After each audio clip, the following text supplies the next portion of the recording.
Hello, and welcome to Updates, a podcast made possible through the Cedarburg Public Library Radio. This program features news and information about the League of Women Voters of Ozaukee and Washington County. I'm Victoria Benson-Hora, and today, in our fifth and final episode for this season, you will meet Marissa D'Amico and Isabella Belgiorno. These young women are members of the Youth Vote Group and have been active with the League, as well as serving as leaders in their community's high school. They'll share with us a bit about their involvement with the League and discuss some of the projects they have worked on. So let's get going. Welcome, Marissa. Hello, thank you. And hello, Isabella. Hello. I'd like to begin by asking both of you how you heard about the League of Women Voters and how long you've been involved with the youth group. So, Marissa, would you start? Yes, of course. So I began to be involved with the League of Women Voters like 2 years ago now, because of you, actually, because Mrs. Benson and I are family friends, and my sister and had Mrs. Benson as a choral director throughout high school. And one day you were over having like lemonade over the summer, celebrating something, because why not? And you approached me and asked if I wanted to be involved in the League of Women Voters, because I am a person who's very interested in politics and international affairs and always looking at more like civic engagement opportunities. And you mentioned if I would be interested in joining the League of Women Voters Youth Vote Group that you were going to be heading and starting up. And for me, it was like a no-brainer decision. Like, yes, of course I'll join that. Like another cool civic opportunity. I loved that it was nonpartisan and it was getting involved with the community. And then since then, I've been a member and a founding member of the Youth Vote Group. And it's been one of the greatest experiences that I've been a part of in our community, and I've really learned so much from all of the members and the mentors, I'd like to say, that are a part of the League of Women Voters. Oh, that's great. Thank you. And Isabella, how did you get pulled into the League? So I'm actually great friends with Marissa, and one morning at work, she was telling me about a meeting of civically engaged men and women, but more importantly, she was telling me that there would be great food there. Yes. I was already in when I heard civically engaged, and she was talking about environmental awareness and how that was a theme for the League of Women Voters this year. But I attended the meeting, and that was that. I met so many inspiring men and women, and I decided to join. Wow, that's really wonderful. So continue more. Isabella, what were some of your favorite events that you were involved with this year? Although I attended many of the events, my favorite one was definitely Mother Earth is Calling. At that event, we had two speakers, Glenn Harold and Cheryl Nen, and they spoke about sustainability and environmentalism, which I am very passionate about, and it was great to see so many people attend. It was great helping out. We also collected clothes for food pantry and other organizations in our community to donate, and it was just great to be there and see all the excited faces. Wonderful. What did you learn from that event, Marissa? You were there as well. It was, yes. I learned a lot. One of the things that I thought was really interesting, for me, I am very interested in like watersheds in our state, especially because of Lake Michigan. And I took an environmental science class in high school where I learned that our watershed from Lake Michigan, what we do in our environment in our local area connects all the way down to the Gulf of Mexico. And that's something that Cheryl Nen was talking about, because she works with the river keepers, and talking about how one of the things I thought was really interesting was using salt to defrost ice during the winter, and how much, even though like we use it a lot because we live in Wisconsin, that there's times that we shouldn't be so heavy with it, because that salt gets pushed back into our local rivers and waterways, and that ultimately affects our whole ecosystem, not only here in Wisconsin, but also around the United States because of the flow of water. So sure, of course. That was really interesting to me. I found it also interesting. She made a great suggestion. If the salt doesn't melt, go out there and just sweep it up off the sidewalks. I never, ever thought of that, because it makes sense. Otherwise, it stays there and it can continue to pollute rather than help. You were at some other events too. Were there other things that the League of Women Voters did this year that you found were helpful as a youth member? Yeah, one of the events that I thought was really helpful was the civics games. So many of the schools around our community gathered together, some students, and we had the civics games, which was a competition on civics facts and knowledge, and we had teams of about 2 to 3, I believe, compete, and whoever won knew the most. And although my team did not win, it was great learning so much about just our state, about our community, about politics, and learning from other people and seeing all the civically engaged students around me. It was almost hopeful. Oh, what a great word. And I was very hopeful after I saw at the end of our event in November, some of the schools put teams together and then went on to compete in the Madison event. Mm-hmm. I believe your high school participated and yours did too, as well, Marissa. Do either one of you remember what were some of the questions that were asked? Do you have any recall what some of the topics were? Because when you say civics, to me, that's kind of a broad category. Do you remember what some of them might have been? Yeah, it definitely is very broad. I did not expect the just vast amount of questions that we had heard going in. There were questions about from the state flag, state flower, to who our representatives are and such. And the various branches of government too, I'm guessing, as well. All right. Marissa, you also were at a Women's Month event. Is that correct? That was so what I love about being a part of the League of Women Voters is not only as a youth group do we have meetings and get to put on events such as Mother Earth is Calling, like Bella mentioned earlier, but being a member also means you're invited to a wide array of events as well. And one of the events that I attended this year was our Women's History Day brunch, and there was a wonderful speaker, Mary Travaggio, I believe her name was, from the Lubar Center for Restorative Justice at Marquette University. And for me, I'm an individual who wants to go into the legal field and pursue a career being an attorney or a trial attorney somewhere in that area.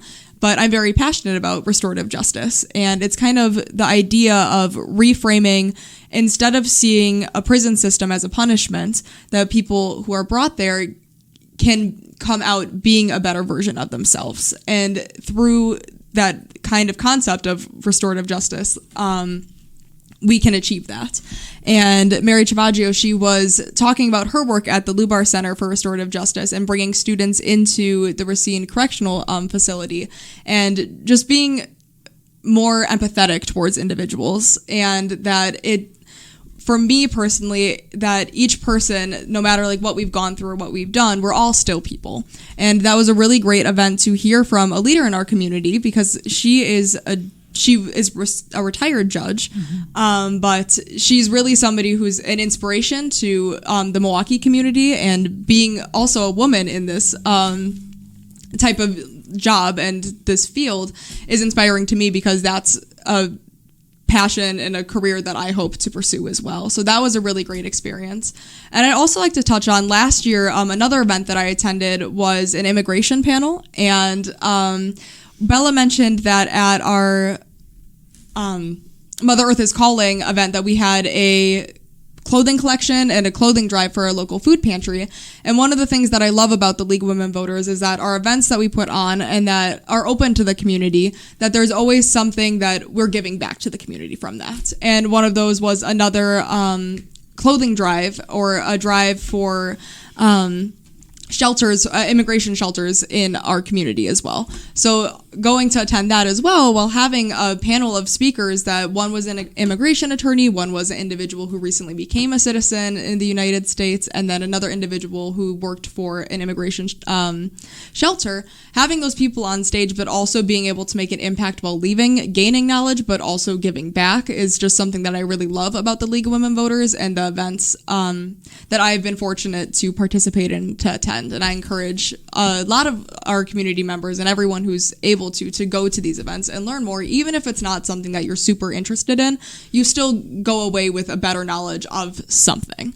So I'm glad you brought that up, because I think it's important that people understand the youth group is an integral part of the league, but you are also able to attend all the other events sponsored by the big umbrella of the league at the state level as well as the national level. And also, you both were eligible and received a scholarship this year. Can you talk a little bit about the Martha Watts Civic Leadership Scholarship? I'd love to hear about that. Yeah, so Martha Watts, she is the founder of our League of Women Voters in Ozaukee and Washington counties. And she is another inspiring individual in our community, truly a pioneer for civic engagement. And I am so fortunate to have received the Martha Watts scholarship this year, because for me, it's not only just like the support from the members of the League of Women Voters in my education and pursuing being a civically engaged individual going on throughout life, but it's also like a reflection that the woman who it's named after is an inspiration to me, and I'm just truly honored to have received it because of how inspiring she is, and that I hope to reflect one day the work that she's done in our community. And Bella, you too also received a leadership scholarship. This was something new this year for the league as well. The scholarship is only 2 years old, the one that Marissa received, and then we added this year, again, because of your participation and your interest in the league. So can you tell us, when you go off to college now, what are your plans? Would you think you'll be able to stay civically involved, or do you have any thoughts on that? Anything maybe that what you've learned this year you'll be able to take with you to college? I definitely plan on staying civically engaged. I am not majoring in a civically focused major. I'm majoring in aerospace engineering. However, I am minoring in sustainability, which I mentioned previously is one of my big passions. I think that voting for policies that encourage sustainability and environmentalism is very important. Therefore, I have decided I definitely want to be civically engaged. I plan on voting. I plan on educating myself and hopefully learning with those around me about civics, especially in such a pivotal city as Madison is. Yes, of course. Let's go on to that topic of voting. As you know, the youth vote seems to be the hot topic right now. Are you going to vote? There's a great amount of apathy. Why should somebody vote? What do you think, Marissa? Yeah, I definitely, well, you asked first, am I going to vote? Yes, I am. I'm registered to vote. So I'm looking forward to, I think it's interesting that being a person who's very civically engaged and is interested in this field, that for me personally, my first election that I'm eligible to vote in is our presidential election. So I'm looking forward to that. But I think that it's crucial that people and individuals my age, also everybody, should be informed about voting, should be registered to vote and use their voice, because it is a part of our civic duty. And regardless of what candidate you choose to support or what issues you feel passionate about, the only way that we can be able to make a change for those issues that you may be passionate about is that if you utilize your tool to have your voice heard through voting. And I think that there's a lot of apathy from individuals my age, that they don't feel as though their vote matters and that they aren't as interested in politics because of how tense it can be at sometimes. But it's really about being informed in what you find matters to you personally, and that if you want to be able to use your voice to make sure that those issues that you are passionate about can be changed or resolved or whatever it may be. But the way that you can do that is by voting, which is why it's so important and crucial. And I think that that's why a lot of individuals, especially in these upcoming elections and in the state of Wisconsin, because we're in an interesting position that all 33 of our Senate districts are up for re-election due to the new maps that were drawn for districts. I think that it's I think each individual who may be running for an election is looking for that youth vote group because of how, I don't want to say powerful, because everybody's vote is the same, the weight of it. But I think that because of how large this group can be and how impactful it can be, that each of them are kind of looking at this group, which is why it's really crucial that everybody votes. Yes. Now, Bella, you were able to vote in the primaries. What was the registration process like for you? Can you tell our listeners if there's somebody out there who wants to know how to sign up to vote? Of Do you course. remember what you did? I do remember. So I went to the website Vote WI, and I just hit the register to vote button. It was as simple as that. All you need is your license or your ID, and you can sign up to vote right then and there online. You can do it right now. It takes about 5 minutes. Fabulous. Wonderful. Well, ladies, it's been a great year. I'm very happy to have gotten to know both of you, and we at the League wish you all the best. And members of Ozaukee County, we're very happy that you're out there representing us with your wonderful thoughts and your passions. Thank you so much. And we really do look forward to a future in which you will be the next great influencers of your generation. So, just to recap, be sure, everyone, to register to vote. Decide what issues are important to you and research the candidate's platform. In Wisconsin, you can check out the tool vote411.com. You'll learn about the candidates, you'll find out where you can vote, and then make your plan to vote. Because especially as Marissa said, youth voters, your vote is your voice. This is Victoria Benson Hora. Thank you for listening to this Season 1 of Updates.